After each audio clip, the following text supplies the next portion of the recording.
Assalamualaikum warahmatullahi wabarakatuh. Kembali lagi di Kakek Channel Bengkel Kampung. Kali ini saya akan mereview sebuah alat, yaitu Impact Branch yang brushless dari Makita. Kodenya adalah TDWA 190. Jadi untuk Newton meternya ini sebenarnya tidak terlalu besar, tetapi saya ingin review alat ini. Kenapa? Karena ini sedikit berbeda dari alat-alat yang sebelumnya, karena dia bisa kita atur torsinya menggunakan elektrikal atau menggunakan software dari PIS. Nah, seperti apa alatnya? Untuk kelengkapannya ini ada 3 ya. Ini kita pura-pura unboxing saja. Sebenarnya kemarin sudah saya buka ya. Ini pertama ada baterai lithium ion 14,4 volt. Kodenya BL1430B, 3 ampere hours 3Ah. Untuk baterai seperti ini sebenarnya sama dengan untuk yang lain-lainnya ya, sama semua. Untuk stok-stok saya yang lama ini pun sama. Yang beda yang ini ya, ini Impact Drift pakai yang seperti ini beda.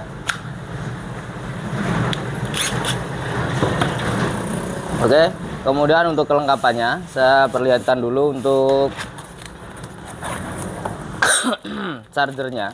Chargernya menggunakan DC18RC ya. Ini yang mode pengisian cepat. Kalau yang pengisian lambat atau slow charging itu menggunakan DC18SD. Kodenya begitu ya. Jadi teman-teman kalau misalkan mau mencari charger Makita yang original ya, itu perhatikan saja kodenya yang di sini. Untuk RC biasanya memang lebih mahal ya, tapi untuk mengisinya dia lebih cepat. Kalau yang lebih murah itu tipenya SD, tetapi memang dia slow, pengisiannya agak lambat. Kalau untuk baterai yang sudah lithium ion itu aman untuk menggunakan yang tipe RC. Ini mulai dari 7 sampai 18 volt bisa, karena dia sudah smart ya, sudah otomatis juga. Oke, kita singkirkan dulu. Kita berlanjut ke unit utamanya, ke alatnya. Kita buka dari sini. Sudah nggak ada plastiknya karena kemarin sebenarnya sudah saya buka. Oke, di sini ada manual tools, buku manualnya, petunjuk manual. Kemudian alatnya seperti ini. Oke ya. Ini kalau dibandingkan dengan yang punya saya sedikit lebih kecil ya. Yang ini lebih kecil. Oke, kita langsung coba pasangkan saja. Ini baterainya kita buka dulu. Ada pengamannya. Nah, kita lihat masih ada tegangannya enggak? Oh, ternyata masih full. Kita pasang saja.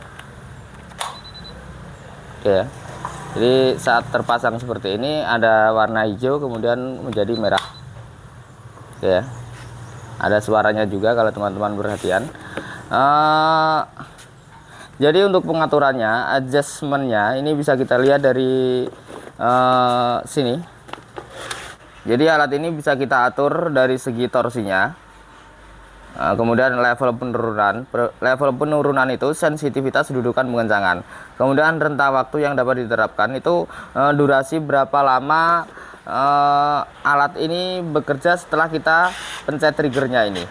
Nah, untuk triggernya ini juga analog ya. Jadi kalau kita tekan pelan dia akan pelan, kalau kita tekan kencang dia juga akan kencang. Tapi masih ada pengaturan lagi yang di sebelah sini.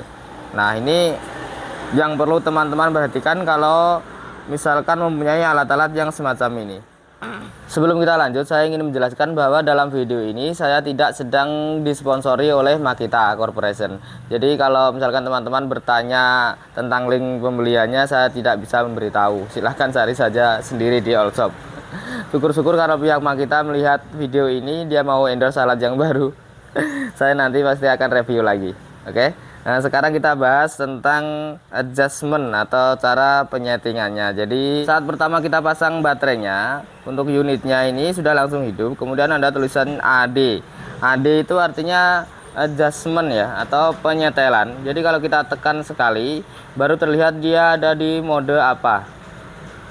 Nah, pertama itu ada di setelan manual ya. Ini terlihat 11 itu artinya step atau level saja ya, jadi bukan 11 Newton meter. Nah, itu bisa kita atur dari 1 sampai 40. Kita tahan tombolnya. Nah, ini ada di mode puluhan ya. Puluhan berarti kita bisa atur dari 0 sampai 4. 2, 3, 4, 0, 1, 2, 3, 4. Nah, begitu ya. Jadi paling mentok 40. Jadi kalau kita pencet begini, pencet sekali, misalkan kita bikin 30 ya. Nah, 30 seperti itu. Kita tahan, setelah kita muncul angka 3 berkedip, kita tahan. Baru mode satuannya. Nah, ini bisa kita atur 0 sampai 9. Misalkan kita pingin 35. Ya, cari angka 5. Nah, sudah seperti itu, kita tahan. Jadi penyetelannya cuma dari satu tombol, jadi antara tahan dan tekan cepat. Kalau kita tahan, kita berpindah. Nah, berarti untuk alat ini level torsinya berada di 35. 35 itu bukan Newton meter ya, sekali lagi ya, tetapi di level 35. Nah, torsinya berapa ya, saya juga belum tahu karena ini masih baru, belum saya coba ya. Kalau misalkan kita mau otomatis, kita setel di atas 40 atau di angka 00, maka nanti dia akan menjadi otomatis atau di mode maksimal. Nah, misalkan begini ya, ini sudah 4, berarti kalau saya tahan, ini 5-nya otomatis menjadi 0. Nah, begitu kita pencet sekali. Nah, seperti itu. Dia ada di mode FF atau OP, optimum.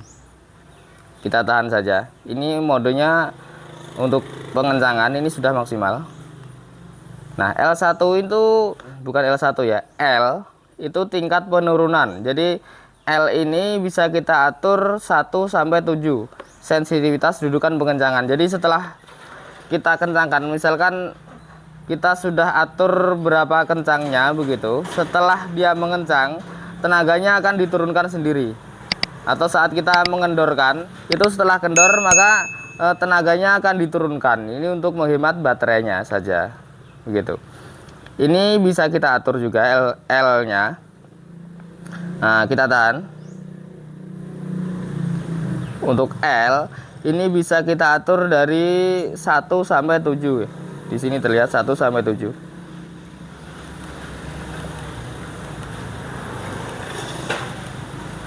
Nah, ini L7 ini sudah yang paling sensitif. Oke, kemudian rentang waktu. Jadi selain menggunakan torsi, kita bisa menggunakan rentan waktu. Rentang waktu maksudnya berapa lama alat ini berputar saat kita tekan trigger. Meskipun trigger kita tetap tahan, tetapi kalau kita sudah atur waktunya, dia akan berhenti sendiri begitu. Nah, jadi dari L ini sudah selesai kita atur, misalkan di L7 tekan sekali. Ini ada tulisan low. Ini ada di angka 0,1 ya sekarang ya. Coba saya pakai. Nah, seperti ini. Low. Ada di angka 0,1. Nah, meskipun saya masih tahan trigger, ini sudah tidak berputar. Dia berputarnya cuma 0,1, tingkat yang paling cepat. Nah, cuma set set begitu saja ya. Nah, seumpama kita ingin merubahnya lebih lama mutarnya, kita tinggal tahan. Misalkan saya bikin 1,1 lah. Tadi kan 0,1. Kita tahan saja.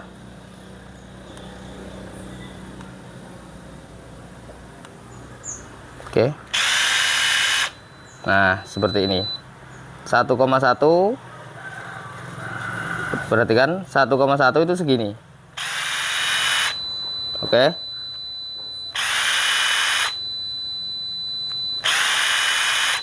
Ini mode mengencangkan. Jadi meskipun triggernya ini belum saya lepas, ini sudah berhenti, kemudian ada suara ting gitu.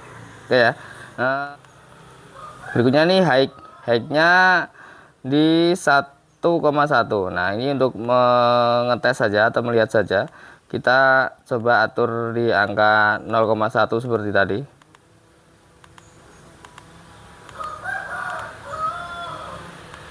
Tahan.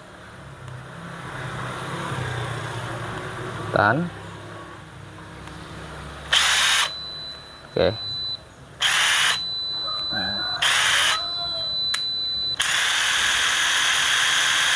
Nah, kalau kita balik seperti ini, dia tidak aktif ya.